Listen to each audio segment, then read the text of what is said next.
Hello, everyone. I did my informed consent form for the state of Virginia. The one that I downloaded seemed to be very in order with the ACA Code of Ethics and the law of Virginia for inconsent forms. They had some very set guidelines. They had the purpose to telling their clients, what the reason is as for having a counseling firm.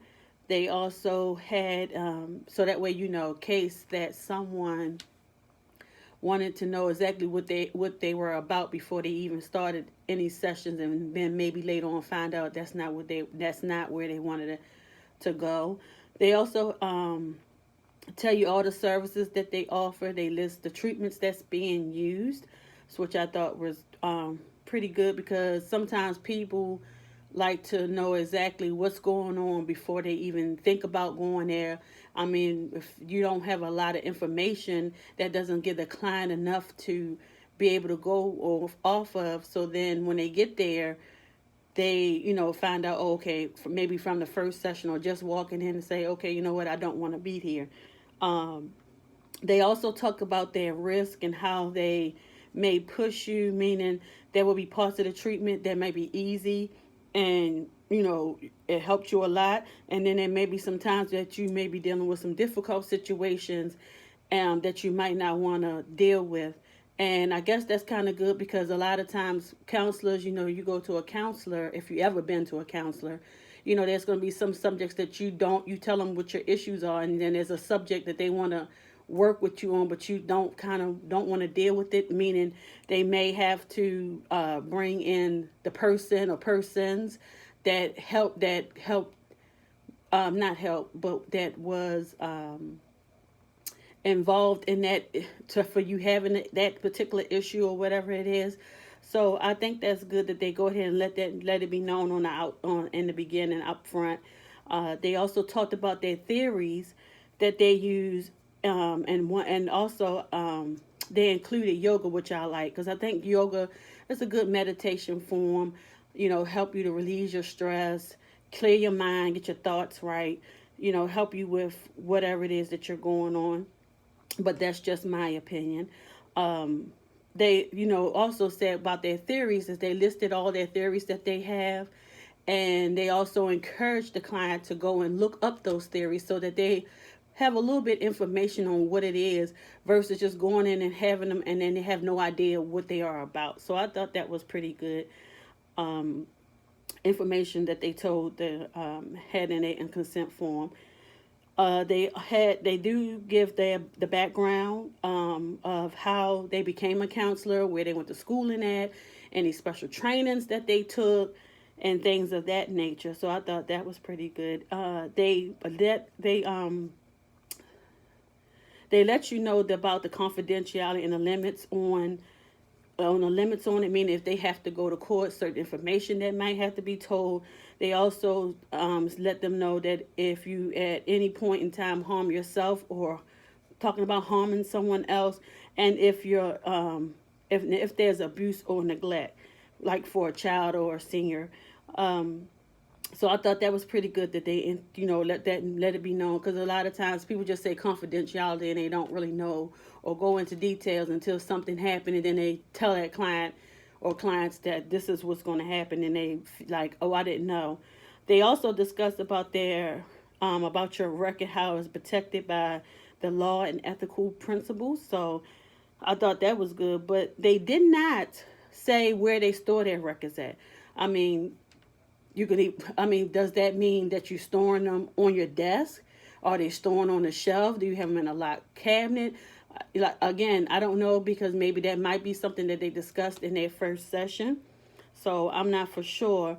And then they talk about your progress. So as you're going through the sessions, they might take a moment to reevaluate how your progression is going. So they might need to change something up or maybe add something to it. So I thought that was good that they keep you informed on what's going on with your progress. They also talked about their fees, which was good as is upfront instead of just saying fees. They discussed that they how much their services are. They talked about how long each session would be. The first session, I do know that it is 90 minutes. So I guess that's getting all the information out, finding out why you're here, asking any questions. The counselor tells any questions of any that nature. So I'm glad that they also, what they also offered is too an adjustment to their fees in case you fell on hardship. So that's a good thing, because a lot of times counselors, or anytime you go to a psychiatrist or any counselor or anything like that, sometimes they don't offer that, and that's that counselor's choice. But I feel like that's a good thing, because if they so basically what they're saying is that you might not be able to pay for everything all at one time, but I still want you to come to get your treatments and have your sessions and things of that nature. They also but then here's the other thing to it too. Even though they're willing to work with you on your hardship, but you still got to be current and up to date before you can make your next appointment. So I'm like, I get it, and I understand, you trying to help, but you got to, maybe they have an agreement worked out somehow or another, maybe, or maybe if it's like somebody who owes co-pays and haven't paid the co-pays up, I'm not for sure, because they didn't go into detail, and they may talk about that in that first session. But and again, I see it from a counselor's point, because you're not giving out free services. You are here to help people, but at the same time, you still want to be paid for your services. I like the fact too that they talked about social media in the informed consent form. They mentioned that they're here to treat you. They're not here to be friends with you on social media and things of that nature. So I thought that was pretty good. Letting them know straight up front that I'm here to treat you. Don't look for me on any social media platforms. I'm not going to befriend you, because then that causes a lot of open doors for different things, and it'll become a big mess. But when I was looking at the ACA Code of Ethics and the Virginia laws, I like the way the ACA broke everything down, not step by step, but broke every inch of the law down. Whereas though Virginia laws just had like a big blob of words, almost like a paragraph. So I read it, but it just like it didn't go into detail as much as the Code of Ethics did. So they both agreed on speaking in terms that the client understands, or the services being provided. Excuse me. So the informed consent form did comply with that. But I do think there were some things that they did not do together, and neither did the informed consent form did. But with Virginia laws, they were all about clients' privacies and the clients knowing their rights and stuff like that. So they did talk about it in consent form, but they didn't go into really as much of a detail that I would think they would do. But I did notice that they did not talk about, like in the ACA Section A.5, the prohibiting non-counseling roles in relationship, where it's the part of avoiding harm or imposing values, or the sexual and or sexual relations prohibited. So meaning talking about not just on social media, but we're not going to have a friendly relationship or after hours, before hours, or even during hours. So I thought that that would be an important part that should have been in their consent form.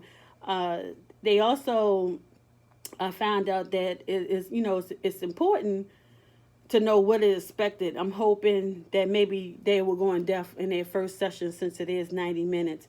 They also didn't go into the part of respecting clients, which is Section B.1.A, with the multicultural and diverse consideration. This should be told up front, because you can't tell by talking to a person on the phone or that they might have a cultural difference or background or whatever the case may be. So that should be, if they don't mention it, they shouldn't. If they don't mention it, I think they should say they welcome. But you don't want to make it feel like they just putting them on an outblast. But maybe just making sure that they are prepared for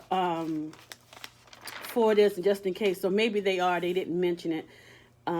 So I'm not really for sure for that. But my references that I used were the Code of Laws for Virginia at law.list.virginia.gov. And then I also used the counseling.org for Code of Ethics for Virginia. And then my in consent form that I looked at was the Virginia Beach Counseling and Wellness LLC, which is at the virginiabeachcounseling.com. Thank you.